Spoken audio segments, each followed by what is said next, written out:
Oui. Après lui, normalement, c'est pas vrai ce qu'il dit, parce que c'est pour ça que c'est important de toujours, même si on n'est pas d'accord, même si on est dans un climat conflictuel avec les autres, il est important de se faire aux autres pour avoir la bonne information. Parce que ce qu'il faut savoir, c'est que à la veille de cette publication, il y avait un stage qui était prévu en Espagne, où 2 matchs amicaux étaient prévus, je crois, à Majorque. Finalement, quand la FIFA a sorti une note annonçant justement la libération des joueurs le 15, les équipes doivent arriver au plus tard le 4 jours avant le premier match. Donc ça veut dire au pire des cas, le Cameroun doit être le 20. Donc si vous avez un stage qui démarre le 16, vous avez 2 matchs de préparation amicaux, vous devez arriver le 20, c'est pas possible.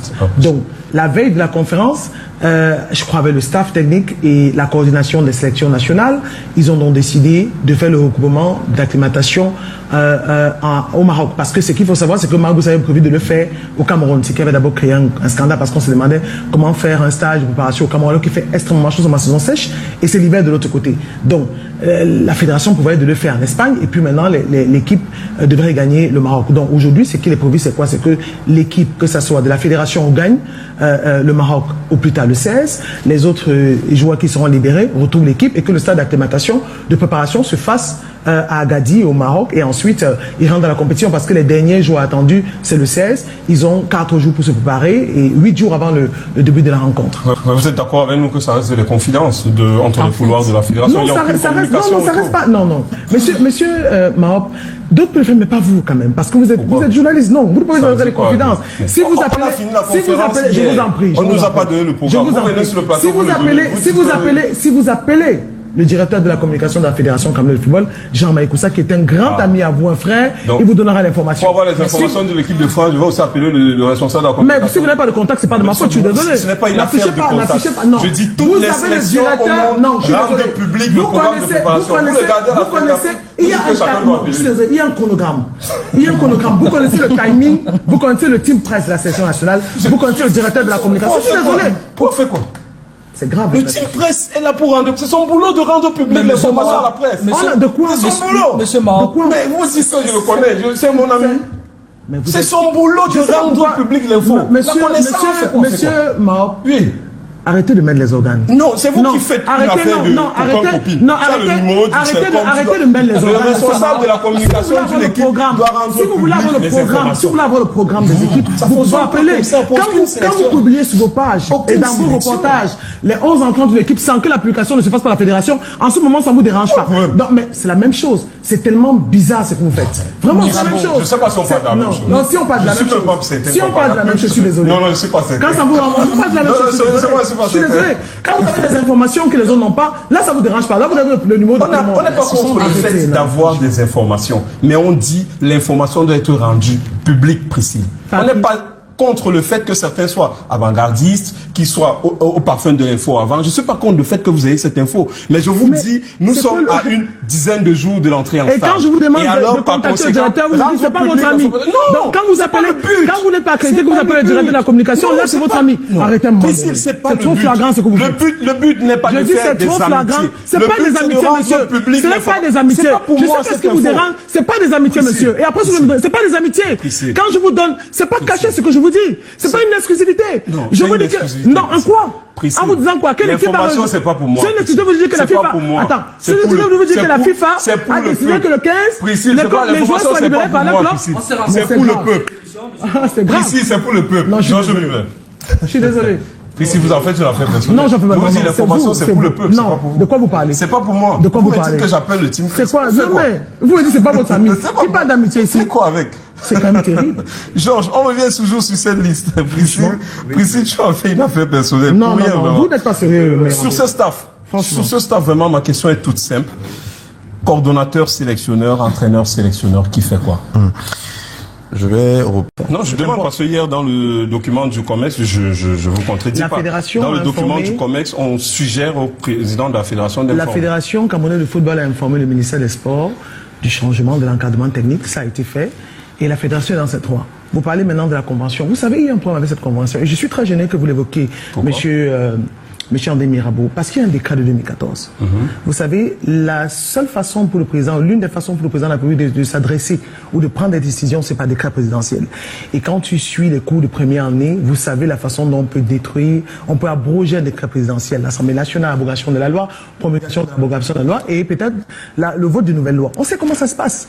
Donc, on ne peut pas parler de convention quand il y a un décret présidentiel. Le décret présidentiel de 2014 fait état de l'administration, de l'organisation des compétitions, l'administration, la gestion administrative des équipes nationales par la Fédération camerounaise de football. Et parle d'une administration conjointe parlant de l'administration, la gestion financière. C'est à ce niveau. Et même cette convention qui a été faite, parce que on parle de ça tout le temps, mais c'est grave. Et votre avis, vraiment, je sais ce que j'en ferais. Mais j'ai envie de parler aux Camerounais. C'est-à-dire que vous avez un décret présenté, le président de la République qui a dit, au sortir de 2014, avec ce Cafénaum organisé par le ministère des Sports à l'époque, parce que ça ne date pas de moi les combis. Et j'aime me dire, c'est pas une fixation. Ce désordre entre le ministère des Sports et la Fédération camerounaise de football existe depuis plus de 25 ans. C'est pas aujourd'hui. Donc, au sortir d'une organisation catastrophique, vraiment catastrophique, le président de la Fédération, le président du Cameroun dit, OK, par décret présidentiel, désormais, la gestion administrative est exclusive à la Fédération camerounaise de football et une gestion conjointe quand il s'agit de la gestion financière. Et deux personnes vont s'asseoir, mettre sur pied une convention qui n'a rien du tout à voir dans un norme hiérarchique. Priscille? Non, j'y arrive, c'est important de le dire. Vous allez chuter finalement? Vous voulez me relancer? Oui, je Non, laissez-moi chuter en 30 secondes. Allez-y. Et décider quelque chose. Sur ces faits, la Fédération, dans les textes de la Fédération, article 40, alinéa 11, dit ceci. Le comité d'urgence, par proposition du président de la Fédération, peut décider d'un entraîneur. Ce qui a été fait, la Fédération a respecté les textes. Aujourd'hui, ce n'est pas le timing. Pourquoi vous ne parlez pas de l'arrivée de Marc Brice? Pourquoi on ne parle pas de ce qui s'est passé depuis qu'il est arrivé? Parce que le tout n'est pas de dire que les textes ont été respectés. Mais quand Marc Brice arrive, on n'a pas respecté les textes. La Fédération a pris comme vous et moi. On a vu à la télévision un entraîneur qui est arrivé par l'aéroport de Simalène, tout le monde était informé, des plateaux spéciaux ont été faits, on a commencé à chercher qui est Marc Brice le tas, personne n'avait l'information, même la Fédération avait communiqué là-dessus, et ça n'a gêné personne. En ce moment, il fallait parler des textes, mais aujourd'hui, la Fédération est dans ses droits et Ce qui nourrit le débat avec force ces derniers temps, c'est l'impression que ce double rôle se transforme parfois en compétition. Nomination technique, révision des statuts, décisions disciplinaires, autant de domaines où la FECAFOOT et le MINSEP se sont affrontés publiquement. Des épisodes récents montrent que la nomination d'équipes techniques ou la tenue d'assemblées fédérales peuvent se transformer en zone de friction politique, exacerbant la confusion chez les supporters et acteurs du football. Le gouvernement affirme son droit de veiller à la légalité. La fédération rappelle son autonomie statutaire et ses prérogatives sportives. Ces frictions ont déjà été documentées dans la presse. Pour trancher le débat, ou du moins l'éclairer, il faut avancer des arguments juridiques et pratiques simples, clairs et vérifiables. Principe de compétence sportive.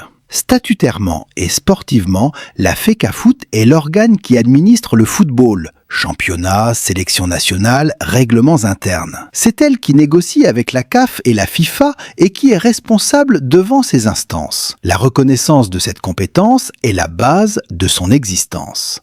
fecafoot-officiel.com.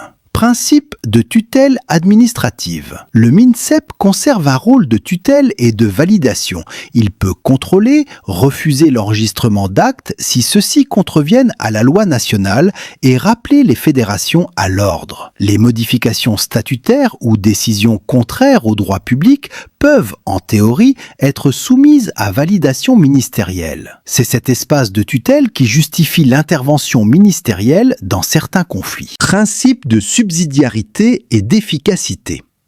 Pour que le pays ne perde ni crédibilité ni temps, il faut que la FECAFOOT puisse exercer ses prérogatives opérationnelles, nomination d'entraîneurs, gestion des équipes, sans entraves arbitraires, mais dans un cadre transparent où le MINSEP n'intervient que pour la légalité ou l'intérêt général. L'arbitraire nuit aux compétitions, aux contrats et à la préparation des équipes. Concrètement, voici des pistes pratiques et d'arguments qu'on peut opposer pour clore la polémique et rétablir une gouvernance saine. Rendre publics et opposables les textes, que les statuts de la FECAFOOT, publiés, et la loi encadrant la tutelle ministérielle soient mis côte à côte et expliqués publiquement. Ainsi, chacun saura ce qui relève de la compétence fédérale et ce qui exige validation ministérielle. La transparence juridique mettra fin au prétexte. Procédure de conciliation obligatoire. Avant toute décision publique contradictoire, nomination d'un staff technique, convocation d'une assemblée générale élective, modification statutaire, instituons une phase courte et contraignante de conciliation entre la FECAFOOT et le MINSEP avec un calendrier précis. Cela évite les confrontations publiques qui mettent en péril les compétitions. Respect des calendriers sportifs. Les décisions techniques, coach, préparation, doivent être prises dans les délais imposés par la CAF, FIFA et non au gré de conflits politiques. Les enjeux sportifs, qualifications, tournois, doivent primer sur des querelles administratives. Indépendance effective assortie de responsabilité. Donner plus d'autonomie à la FECAFOOT contre une obligation de reddition de comptes périodiques et publics, rapports financiers, audits, afin que l'autonomie ne serve ni à l'impunité ni à la capture politique. fecafoot-officiel.com. Enfin, un mot sur la personne qui cristallise aujourd'hui l'autorité fédérale. Samuel Eto'o est bien président de la FECAFOOT et vient d'être réélu, ce qui renforce la légitimité interne de la fédération pour conduire la politique sportive du pays. Cette légitimité ne signifie pas d'impunité, elle impose au contraire une conduite responsable et une coopération claire avec le MINSEP pour l'intérêt supérieur du football camerounais. En conclusion, et je parle ici comme citoyen et connaisseur du football camerounais, le débat ne se termine pas par un vain triomphe d'un camp sur l'autre. Il se règle par la clarification des compétences, la transparence des actes et la mise en place de procédures de coopération formelles. Quand la FECAFOOT administre et le MINSEP contrôle dans un cadre écrit, public et respectueux des calendriers sportifs, tout le monde y gagne, les joueurs, les clubs, les supporters et l'image du Cameroun. Il est temps d'arrêter les confrontations publiques qui affaiblissent notre football et d'instaurer des règles claires, écrites, publiées et respectées pour que la balle retrouve sa place loin des points politiques.